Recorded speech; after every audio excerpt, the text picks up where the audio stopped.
그들은 건드리면 안 되는 나라입니다. 핵을 못 만들어서 안 만든 게 아닙니다. 만들 수 있었지만 만들지 않은 겁니다. 그 선택의 무게를 저는 그때 처음 알았습니다. 처음엔 저도 믿지 않았습니다. 그 조용한 나라가, 그 평범해 보이던 동맹국이 세계를 긴장시키고 있다는 말을 들었을 때 말이죠. 하지만 그걸 직접 보고 온 지금, 저는 확실히 말할 수 있습니다. 한국은 핵보다 더 무서운 걸 만들었습니다. 그건 무기가 아니라 절제였고, 전쟁이 아니라 평화의 각오였습니다. 누구보다 강하지만 그 힘을 조용히 감추고 있는 나라, 그게 바로 대한민국이었습니다. 오늘 사연 바로 시작합니다. 그 전에 1초도 안 걸리는 구독과 좋아요를 눌러주세요. 여러분의 관심이 더 많은 소식을 전할 수 있는 힘이 됩니다. 저는 제이슨 마일스입니다. 미국 국방정보국 전략무기 분석실에서 20년 넘게 근무했고, 지금은 북미비확산연구소에서 선임연구원으로 일하고 있습니다. 이 일을 시작한 지 벌써 2년이 지났습니다. 매일 아침 7시 30분이면 사무실에 도착해서 전 세계에서 들어오는 군사정보를 검토하는 것이 제 일상이었습니다. 소련 붕괴 이후 변화하는 국제정세, 중동의 불안정한 상황, 그리고 무엇보다 동북아시아의 복잡한 군사적 균형을 분석하는 것이 제 전문 분야였죠. 지난 세월 동안 수많은 무기 체계와 위협 요소들을 분석해왔고, 특히 동북아 지역의 군사 균형에 관한 보고서를 자주 다뤄왔습니다. 북한의 미사일 발사 실험이 있을 때마다 긴급회의가 소집되었고, 중국의 군사력 증강 추세를 면밀히 모니터링하는 것도 중요한 업무 중 하나였습니다. 러시아의 극동 지역 군사 활동도 놓칠 수 없는 관찰 대상이었고요. 그런 와중에 한국은 언제나 안정적인 동맹국이자 예측 가능한 파트너로 여겨졌습니다. 하지만 며칠 전, 제 책상 위에 놓인 한 장의 보고서는 지금껏 경험한 어떤 자료보다 무거웠습니다. 대한민국 비공식 핵개발 정황 포착. 제목을 보는 순간 저는 속으로 웃었습니다. 한국은 핵확산 금지 조약을 철저히 준수하는 국가이고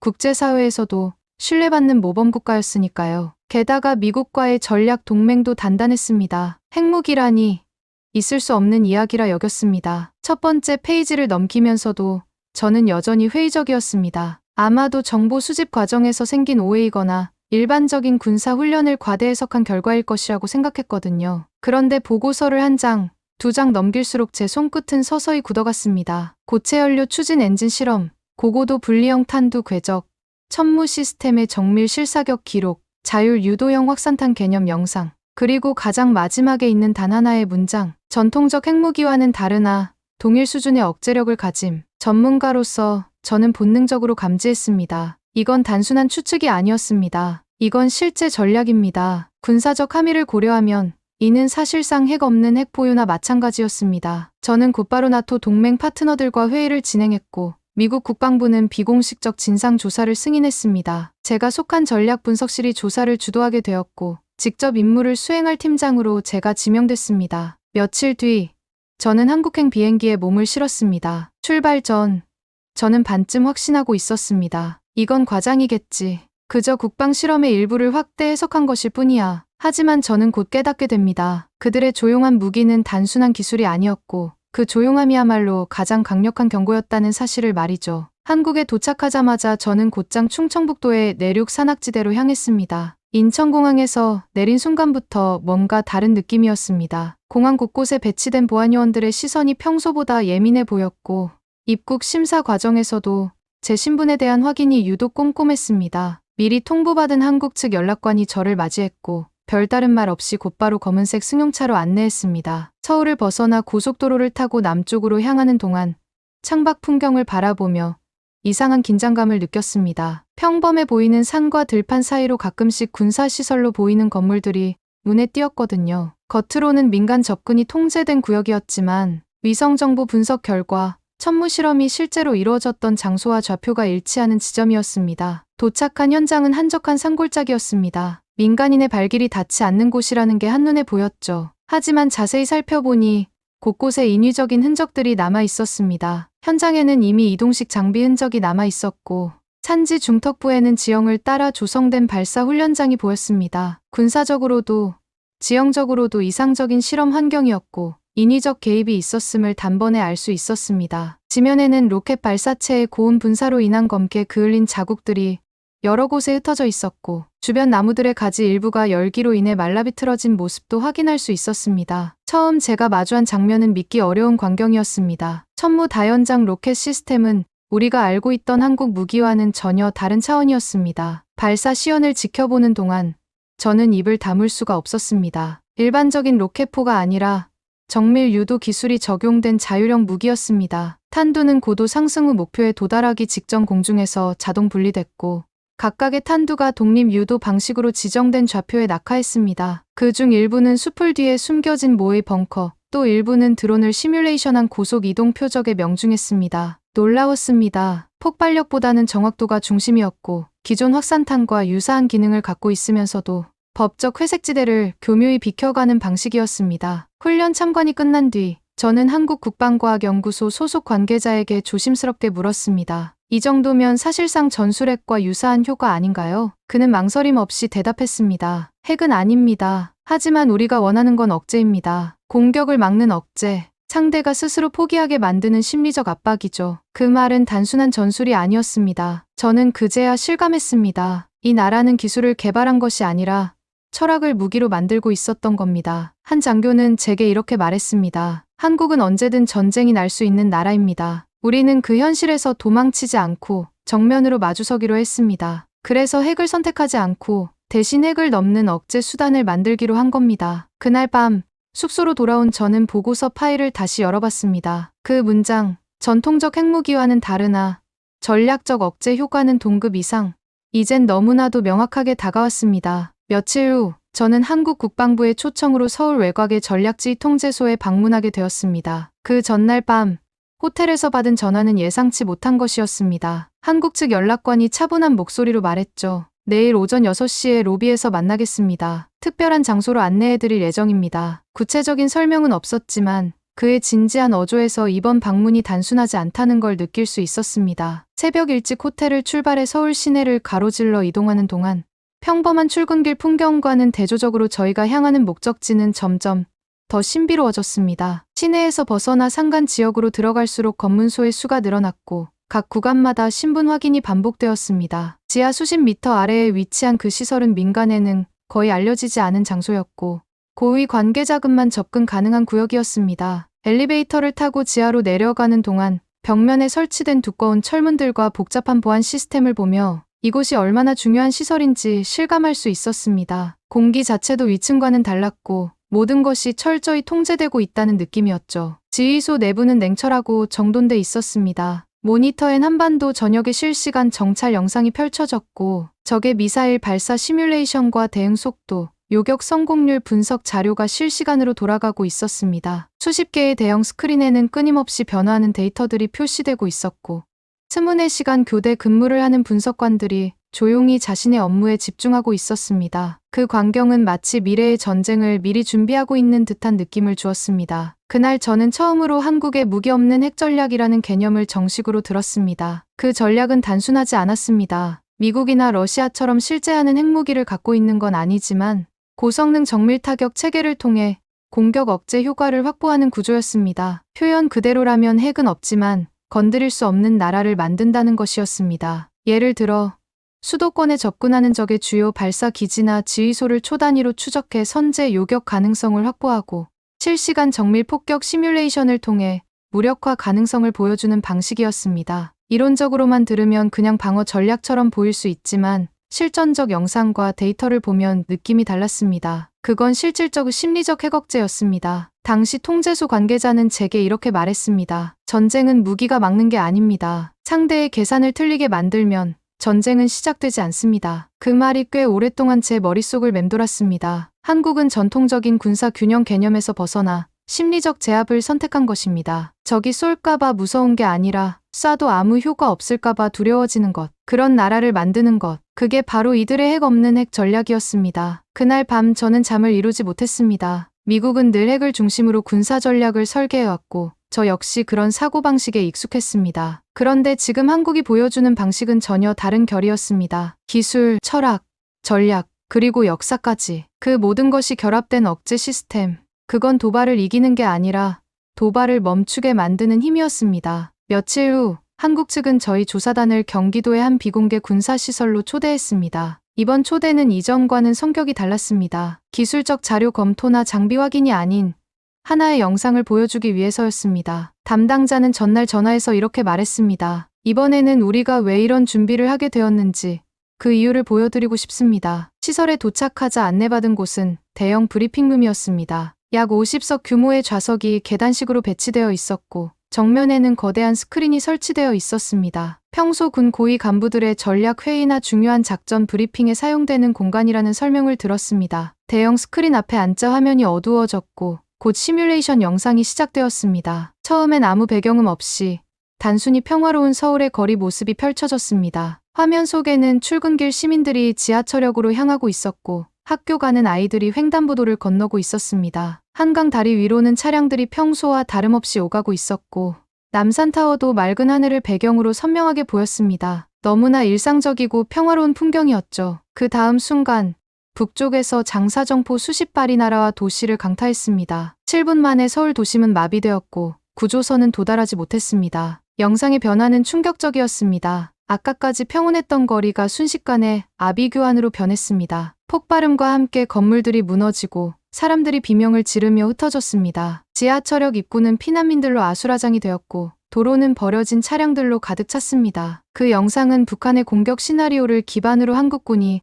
자체 제작한 전술적 위기 시뮬레이션이었습니다. 전쟁은 시작되지 않았지만 영상 속 상황은 너무도 현실적이었습니다. 그 잔인한 가상의 폭격은 오히려 핵무기보다 더 공포스러웠습니다. 한 도시 전체가 붕괴되는데 단 10분도 걸리지 않았습니다. 도심 교차로마다 불이 붙었고 남산타워 인근에 직격탄이 떨어지며 영상은 끝났습니다. 저는 말이 나오지 않았습니다. 브리핑룸에는 무거운 침묵이 흘렀습니다. 에어컨 소리만이 정막을 깨뜨리고 있었고 저를 포함한 모든 참석자들이 충격에서 벗어나지 못하고 있었습니다. 그리고 그 정적 속에서 한국 측 한 장성이 입을 열었습니다. 우리는 핵을 원한 적이 없습니다. 하지만 저 영상은 현실이 될 수 있습니다. 그래서 우리는 준비한 겁니다. 공격용이 아닌 생존용 억제력입니다. 그의 목소리는 단호했지만 결코 감정적이지 않았습니다. 저는 다시금 그 천무 시스템이 떠올랐습니다. 폭발력보다 정확도를 높인 다탄두 분리형 포탄, 무작위 궤도 회피 기술, 목표 착탄 후 자동 보고 기능까지. 그 모든 기술이 지금 이 시뮬레이션의 정반대 결과를 위해 준비된 것이란 걸 깨달았습니다. 영상이 끝나고 회의실은 잠시 침묵에 잠겼습니다. 미국에서도 이런 시스템을 갖춘 나라는 많지 않습니다. 하지만 지금 제가 보고 있는 한국은 공격하지 않고도 자신을 지킬 수 있는 전략을 실현 중이었습니다. 그 전략은 단순한 기술이 아닌 경고였습니다. 건드리면 다친다는 눈에 보이지 않는 표식 같은 것. 한국은 그것을 조용히 그러나 단호하게 만들어가고 있었습니다. 핵무기를 만들지 않았지만 핵 이상의 억제력을 실현하고 있었던 겁니다. 그날 밤 숙소로 돌아온 저는 노트북을 열어 미국 본부의 중간 보고서를 정리하기 시작했습니다. 책상 위에는 지난 며칠간 수집한 자료들이 정리되어 있었습니다. 천무 다연장 로켓의 사격 정확도 데이터, 한국의 국방 예산 증가 추이, 그리고 최근 몇 년간 급속도로 발전한 방산 기술들. 하나하나는 공개된 정보였지만 종합해보니 전체적인 그림이 다르게 보였습니다. 기술 정보는 충분히 수집되었고 실험 환경과 장비 사양도 비교적 명확히 분석할 수 있었습니다. 하지만 단 하나 정리할 수 없는 것이 남아 있었습니다. 바로 의도였습니다. 기술은 분석하면 되지만 사람의 의도는 숫자나 그래프로 남지 않습니다. 보고서를 쓰며 저는 문득 서울 거리를 걷던 오후가 떠올랐습니다. 그날은 일정이 없어서 혼자 시내를 둘러볼 시간이 있었습니다. 전쟁 대비 시설들을 유심히 관찰하고자 한강 근처의 방공호, 민방위 표지판들을 살펴보던 중이었죠. 지하철역마다 비상대피소 표시가 있었고 주요 건물들에는 민방위 경보 시설들이 설치되어 있었습니다. 그런데 이상할 만큼 도시는 조용했고 사람들은 평온해 보였습니다. 아이들은 분수대 옆에서 뛰놀고 노부부는 벤치에 앉아 귤을 나눠 먹고 있었으며 자전거를 타던 젊은 부부는 웃으며 서로를 밀고 있었습니다. 한강공원에서는 가족 단위 나들이객들이 피크닉을 즐기고 있었고 조깅하는 사람들의 얼굴에는 여유가 느껴졌습니다. 분명 몇십 킬로미터 북쪽에는 세계에서 가장 중무장한 국경선이 있는데 이곳 사람들은 마치 그런 현실과는 별개의 세상에 살고 있는 것 같았습니다. 전쟁 위협에 대한 공포보다는 지금의 일상을 지키려는 사람들의 의지가 더 강하게 느껴졌습니다. 이들은 왜 이렇게 담담할까? 그 의문이 머릿속을 떠나지 않았습니다. 천무의 정밀함, 통제소의 냉철함, 그리고 이 시민들의 고요함. 그 모든 게 하나의 퍼즐처럼 맞물리기 시작했습니다. 한국은 무언가를 만들어낸 것이 아니라 오히려 무언가를 버티는 중이라는 걸 깨달았습니다. 그건 단지 국방기술이나 군사 전략이 아니었습니다. 이들은 전쟁을 겪은 나라였고 전쟁이 무엇인지를 너무 잘 아는 민족이었습니다. 분단 70년이 넘는 시간 동안 이 나라 사람들은 언제 터질지 모르는 긴장 속에서 살아왔습니다. 그러면서도 놀라운 경제 성장을 이뤄냈고 민주주의를 발전시켰으며 독창적인 문화를 만들어냈습니다. 그 저력이 지금의 국방기술에도 스며들어 있는 것 같았습니다. 그때 제 전화기가 울렸습니다. 한국군 연락장교였습니다. 다음 날 국방과학연구소에서 저를 위해 비공식 미팅을 준비했다는 통보였습니다. 보안 절차상 차량 이동이 아닌 직접 헬기를 타고 이동하게 될 거라고 했습니다. 대화 상대는 익명 유지가 전제되었고 철저히 비공개로 진행된다고 했습니다. 저는 고개를 끄덕이며 수화기를 내려놓았지만 속으로는 점점 불안해지고 있었습니다. 왜 이 모든 정보를 굳이 나에게, 외국인인 나에게 보여주고 설명하는 걸까? 단순한 조사 차원에서 보여줄 수 있는 범위를 넘어선 친절이었고 그 속엔 분명 뭔가 더 큰 의미가 숨어 있었습니다. 다음 날 아침, 지정된 시간에 맞춰 헬기장으로 향했습니다. 새벽 5시 30분에 호텔을 출발했습니다. 서울 시내는 아직 조용했고 간혹 이른 출근을 하는 사람들만이 지하철역 주변에서 보였습니다. 연락장교는 평소보다 말이 없었고 차 안의 분위기도 어딘지 긴장되어 있었습니다. 도착한 헬기장은 민간 공항이 아닌 군 시설이었습니다. 활주로 한쪽 끝에 위치한 소규모 헬기 이착륙장이었고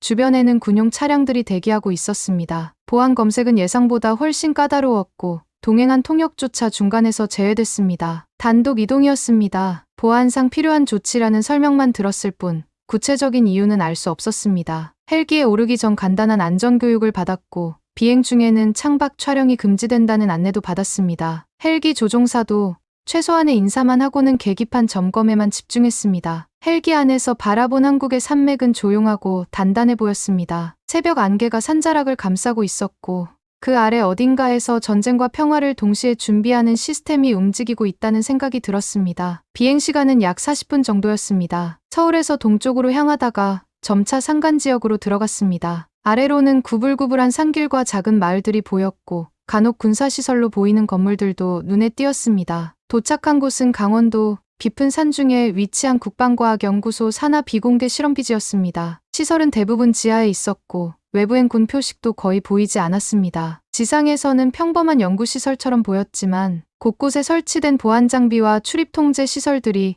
이곳의 중요성을 말해주고 있었습니다. 주차장에는 민간용 차량보다는 군용 차량들이 더 많이 눈에 띄었습니다. 그곳에서 저는 중년의 연구 책임자를 만났습니다. 그는 차분한 말투로 인사를 건네더니 탁자 위에 하나의 작은 금속 구조체를 올려두었습니다. 이건 실전용은 아닙니다. 다만 우리의 기술이 어느 수준까지 왔는지 보여드릴 필요가 있을 것 같아서요. 그의 설명을 들으며 저는 한국의 무기 개발 철학을 엿볼 수 있었습니다. 최대한의 억제 효과를 내면서도 인명피해는 최소화하려는 접근 방식이었습니다. 그 순간 저는 묻지 않을 수 없었습니다. 이런 기술을 왜 굳이 저에게 보여주시는 겁니까? 그는 눈을 내리깔고 조용히 말했습니다. 우리는 핵을 만들지 않았습니다. 하지만 만들 수 없어서가 아니라 안 만들기로 한 겁니다. 그 대신 우리가 선택한 길을 누군가는 반드시 알아야 합니다. 그 말은 제 가슴에 묵직하게 박혔습니다. 전 세계가 핵을 보유함으로써 평화를 유지한다고 믿을 때 이 나라는 핵을 가지지 않고도 평화를 증명하려 했던 겁니다. 그것도 기술력과 절제, 그리고 국민들의 침착함으로요. 그는 저를 향해 마지막으로 짧게 말했습니다. 지금 보신 건 무기가 아닙니다. 우리를 지키는 방법입니다. 그리고 동시에 경고입니다. 그 말을 마지막으로 면담은 종료됐습니다. 복귀 헬기를 기다리는 동안 저는 시설 바깥의 정적을 바라봤습니다. 평화로운 숲, 바람 소리, 멀리 들려오는 새 소리. 하지만 그 고요함 뒤엔 어떤 외침보다 강한 의지가 숨겨져 있었습니다. 한국은 누군가에게 보여주기 위해 이 무기를 만든 것이 아니라 누군가가 넘지 말아야 할 선을 넘지 않도록 만들고 있었던 겁니다. 서울로 복귀한 뒤 저는 며칠 동안 숙소에서 거의 나오지 않았습니다. 호텔 방에 혼자 있으면서 지난 며칠간의 경험들을 정리하려고 했지만 쉽지 않았습니다. 머릿속에는 천무 로켓의 정확한 궤적, 지하 통제소의 차가운 분위기, 그리고 연구소에서 만난 그 조용한 연구자의 눈빛이 계속 맴돌고 있었습니다. 룸서비스로 간단한 식사를 해결하며 노트북 앞에 앉아 있는 시간이 늘어갔습니다. 수집한 자료들을 분류하고 사진들을 정리하고 녹음 파일들을 다시 들어봤습니다. 하지만 정작 중요한 것은 자료가 아니었습니다. 기술은 이해했고 전략도 정리했습니다. 하지만 마음속에서 정리가 안 되는 게 하나 있었습니다. 왜 한국은 굳이 이 길을 택했는가였습니다. 핵무기를 보유했다면 미국처럼 전략적 위상을 확고히 할 수도 있었고 북한과의 힘의 균형도 단숨에 바꿀 수 있었을 겁니다. 인도나 파키스탄처럼 핵보유국이 되어 국제사회에서의 발언권을 높일 수도 있었죠. 그런데 이 나라는 오히려 훨씬 더 어렵고 복잡한 길을 선택했습니다. 그리고 그 선택은 단지 무기체계로 설명되지 않았습니다. 생각을 정리하고 싶었던 저는 서울 시내를 무작정 걸었습니다. 거리에는 여전히 사람들이 북적였고 상점들은 활기차게 영업을 하고 있었습니다. 외국인 관광객들도 많이 보였고 젊은 커플들이 데이트를 즐기고 있었습니다. 그 순간 머릿속에서 모든 퍼즐이 맞춰졌습니다. 한국이 핵을 만들지 않은 건 기술 때문이 아니라 기억 때문이었습니다. 전쟁을 겪고 가정을 잃고 삶이 무너졌던 그 상처를 기억하는 이들이 힘보다 억제를 선택한 것이었습니다. 그리고 그 억제는 조용한 기술력 위에 세워진 것이었죠. 저는 그제야 깨달았습니다. 이 나라가 만든 건 무기가 아니라 신호였다는 거요. 6.25 전쟁의 참상, 분단의 아픔, 그리고 그 속에서도 일어선 국민들의 의지. 그것이 바로 한국의 국방 철학의 뿌리였던 겁니다. 복수나 보복이 아닌 보호와 평화를 위한 기술이었습니다. 그날 밤 저는 미국 본부에 보고서를 작성하며 마지막 단락을 이렇게 적었습니다. 한국은 핵을 보유하진 않았지만 누구보다 강한 전략적 억제력을 구축하고 있다. 그리고 그 억제의 본질은 공포가 아니라 절제다. 보고서를 전송한 후 저는 한참을 노트북 앞에 앉아 있었습니다. 이 나라를 처음 의심하며 방문했던 그날이 떠올랐습니다. 그때는 단지 기술적 의문을 풀기 위해 이곳에 왔고 결과적으로 가장 먼저 마주한 건 사람들의 태도였습니다. 도시의 고요함, 군인의 단정함, 연구원의 눈빛, 그리고 무기를 만들지 않겠다는 조용한 선언. 그건 지금까지 제가 다뤘던 어떤 전략보다 무거운 말이었습니다. 그 순간 저는 혼잣말처럼 중얼거렸습니다. 이 나라는 건드리면 안 된다. 제가 한국에서 작성한 보고서는 곧바로 미국 국방정보국 본부로 전달되었고 그 여파는 생각보다 빠르고 거셌습니다. 보고서를 전송한 지 이틀 만에 워싱턴에서 연락이 왔습니다. 긴급 화상회의 소집 통보였습니다. 평소 같으면 일주일 정도 검토 기간을 거쳐 피드백이 오는데 이번에는 달랐습니다. 뭔가 중대한 반응이 있었다는 것을 직감할 수 있었습니다. 며칠 뒤 저는 워싱턴 본부로부터 급히 화상 브리핑에 참여하라는 연락을 받았습니다. 한국 시간으로 늦은 밤 호텔 방에서 노트북을 켜고 화상회의에 접속했습니다. 화면에는 평소보다 많은 참석자들이 보였습니다. 국방정보국뿐만 아니라 국무부, 백악관 국가안보실에서도 참여한 것 같았습니다. 브리핑 첫 화면에 떠오른 것은 제 상관인 레이너 국장이었습니다. 그는 한치의 미소도 없이 단도직입적으로 말했습니다. 자넨 지금 대한민국이 비공식 핵무기 수준의 억제 체계를 갖췄다고 명시한 건가? 저는 조용히 고개를 끄덕였습니다. 네, 전략적 효과 기준으로는 사실상 핵을 초월한 수준입니다. 다만 국제규범 위반은 없습니다. 순간 회의실은 정적에 휩싸였습니다. 화면 너머로도 긴장된 분위기가 전해져 왔습니다. 몇 명의 참석자들이 서로 시선을 주고받는 것이 보였고 누군가는 자료를 급히 뒤적이고 있었습니다. 그리고 곧 국무부와 백악관 국가안보실에서도 자료 공유 요청이 들어왔습니다. 제가 생각했던 것 이상으로 이 보고서는 미 정부 내부의 커다란 파장을 일으킨 것이었습니다. 미국에게 한국은 가장 안정적인 군사 동맹이자 기술 협력국입니다. 주한미군이 주둔하고 있고 연합훈련을 정기적으로 실시하는 핵심 파트너입니다. 그런 나라가 미군의 해구산을 넘는 억제력을 독자적으로 개발했다는 사실은 단순한 기술 보고 그 이상이었습니다. 며칠 후 미국 정부 내부에서는 동북아 군사력 재조정이라는 제목의 비공식 세션이 열렸습니다. 이 회의에는 국방부, 국무부, CIA, 그리고 백악관 안보팀이 모두 참여했다는 소식을 나중에 들었습니다. 그 중심에 한국의 전략적 자율성이 놓였습니다. 논의는 격렬했습니다. 일부는 한국이 동맹 체제를 이탈할 수 있다는 우려를 제기했고 다른 일부는 오히려 이런 기술이 한미 동맹에 긍정적 시너지를 줄 수 있다고 주장했습니다. 보고를 받은 펜타곤의 한 고위 관계자는 한국이 이 정도 수준의 독자적 억제력을 갖췄다면 우리의 동북아 전략도 재검토해야 한다고 말했다는 얘기도 들었습니다. 하지만 저는 단 하나의 사실만을 말했습니다. 한국은 누구와 싸우려는 것이 아닙니다. 누구와도 싸우지 않기 위해 스스로를 설계한 것입니다. 그 말에 한참 침묵하던 국장이 조용히 말했습니다. 자넨 지금 한국의 전략에 동의하는 건가? 그 질문은 단순한 의견을 묻는 게 아니었습니다. 그건 충성의 방향을 시험하는 질문이었습니다. 분석관으로서 객관성을 유지해야 하는지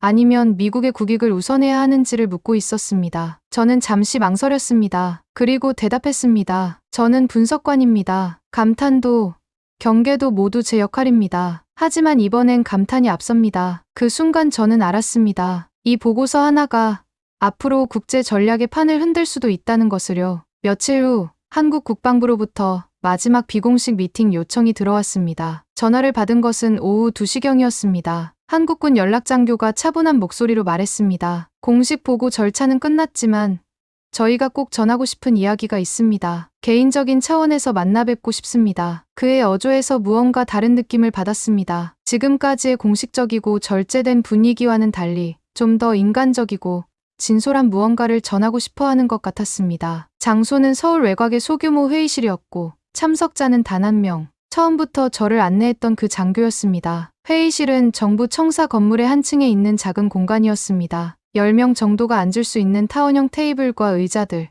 그리고 벽면에 걸린 태극기와 몇 장의 풍경 사진들. 매우 소박하고 조용한 분위기였습니다. 그는 간단히 차를 내오고는 제게 조용히 말했습니다. 이번에 보신 것들, 미국 쪽에선 어떻게 반응하던가요? 저는 잠시 고민하다 솔직히 말했습니다. 경계와 감탄이 반반입니다. 정확히 말하면 아직 이해하지 못한 겁니다. 왜 한국이 이렇게까지 조용히 그리고 정밀하게 준비했는지 말이죠. 그는 고개를 끄덕이며 말했습니다. 우린 외교로 모든 걸 해결할 수 있다고 믿었습니다. 하지만 그 믿음이 꺾인 순간이 있었습니다. 그의 목소리에는 무게가 실려 있었습니다. 개인적인 경험과 감정이 섞인 말투였습니다. 북한의 도발, 주변국의 압박, 그 모든 걸 견디면서도 우린 끝까지 원칙을 지켰습니다. 핵을 만들지 않았죠. 하지만 만들 수 없어서가 아니라 만들지 않기로 한 겁니다. 그 말은 익숙했습니다. 며칠 전 연구소 책임자가 했던 말과 같았습니다. 그러나 이번엔 그 말이 더 깊이 다가왔습니다. 한 국가의 기술자가 아닌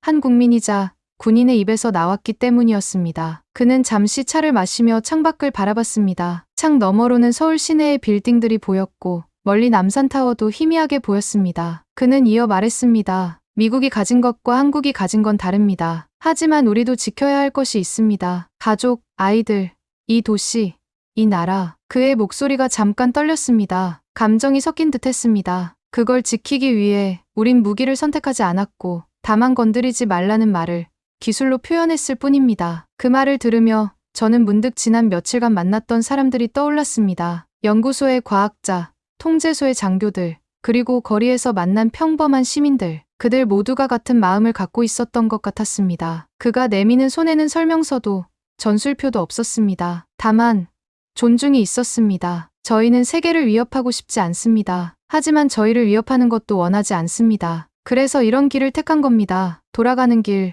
저는 서울역 근처에서 잠시 발걸음을 멈췄습니다. 사람들은 여전히 분주했고 거리엔 웃음소리가 흘러나왔습니다. 퇴근 시간이라 지하철역 주변은 사람들로 북적였습니다. 직장인들, 학생들, 쇼핑백을 든 주부들, 모두 각자의 일상을 살아가고 있었습니다. 이 나라가 얼마나 많은 위험을 품고 사는지를 알기에 그 일상이 더 경이롭게 느껴졌습니다. 강한 나라는 소리치지 않는다. 그 문장을 저는 그날 한국에서 처음 배웠습니다. 한국에서 돌아온 지 벌써 6개월이 지났습니다. 시간이 흐르면서 그때의 기억들이 더욱 선명해지고 있습니다. 아침마다 사무실에 출근해서 다른 업무들을 처리하지만 문득문득 한국에서의 경험들이 떠오릅니다. 창밖으로는 펜타곤 본관의 불빛이 은은하게 반사되고 있고 책상 위에는 아직도 한국에서 가져온 자료들이 정돈되지 않은 채 쌓여 있습니다. 조사 임무는 끝났지만 제 머릿속의 질문은 아직도 이어지고 있습니다. 힘이란 무엇인가? 안보란 단지 무기와 숫자의 문제인가? 절제가 힘이 될 수 있을까? 한국에서 보낸 그 짧지만 밀도 높은 시간들은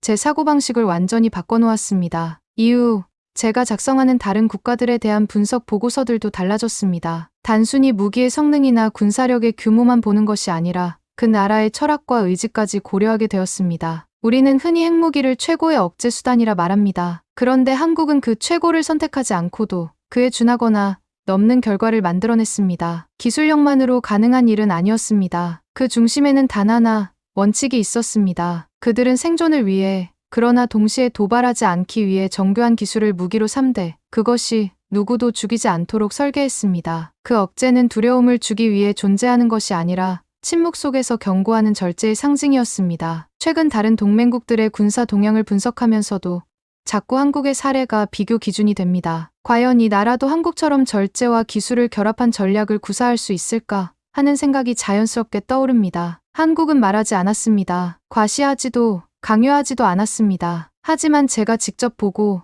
듣고, 경험하며 깨달은 건 단 하나였습니다. 그들은 강한 나라였습니다. 무기를 가지지 않고도 지킬 수 있는 용기를 가진 나라, 억제의 철학을 무기의 기술로 바꾼 조용한 전략 국가, 그리고 그 나라가 가진 힘은 겉으로 보이는 것보다 훨씬 깊었습니다. 동료들과 점심을 먹으며 나누는 대화에서도 종종 한국 이야기가 나옵니다. 그 나라 정말 대단하더라는 말을 자연스럽게 하게 되었고, 다른 분석관들도 한국에 대한 관심이 높아졌습니다. 제가 미국으로 돌아오는 날, 인천공항의 출국장 앞에서 제가 안내받았던 그 장교가 마지막으로 제게 말했습니다. 우리 무기를 보셨죠? 하지만 진짜 무기는 그게 아닙니다. 우릴 지탱하는 건 이 땅에서 평범하게 살아가는 국민들의 조용한 끈기입니다. 그 말을 들은 후 저는 기내에 앉아 창밖을 바라보며 그들이 만든 시스템보다도 그 시스템을 만들기로 한 의지가 더 위대하다는 걸 느꼈습니다. 태평양을 건너는 13시간의 비행 동안 저는 계속해서 한국에서의 경험들을 되새겼습니다. 처음 의심으로 시작했던 조사가 감탄으로 끝난 이유가 무엇인지, 그리고 그것이 미국의 동북아 정책에 어떤 의미를 갖는지 생각해봤습니다. 이제 저는 확신합니다. 한국은 핵을 만들지 못한 나라가 아니라 핵보다 위험한 절제를 선택한 나라입니다. 그리고 그 선택은 세계의 어떤 전략보다도 강한 목소리로 말하고 있었습니다. 우리는 건드리면 안 되는 나라다. 몇 달 전 한국 관련 후속 보고서를 요청받았을 때 저는 이렇게 결론지었습니다. 한국의 억제력은 무기에서 나오는 것이 아니라 철학에서 나온다. 그리고 그 철학은 전쟁을 겪은 민족만이 가질 수 있는 평화에 대한 간절함에서 비롯된다. 워싱턴의 정책 결정자들이 이 결론을 어떻게 받아들일지는 모르겠습니다. 하지만 적어도 저는 한 가지 확신합니다. 한국은 단순한 동맹국이 아니라 배워야 할 파트너라는 것을요. 창밖 펜타곤의 불빛을 바라보며 저는 오늘도 이렇게 생각합니다. 진정한 강함이란 무엇인가? 그리고 한국이 보여준 그 조용한 강함이 언젠가 세계 평화의 새로운 모델이 될 수 있지 않을까 하고 말입니다. 오늘 사연에 대한 여러분의 생각을 댓글로 남겨주세요. 감동뭉클에서는 여러분의 소중한 마음을 모아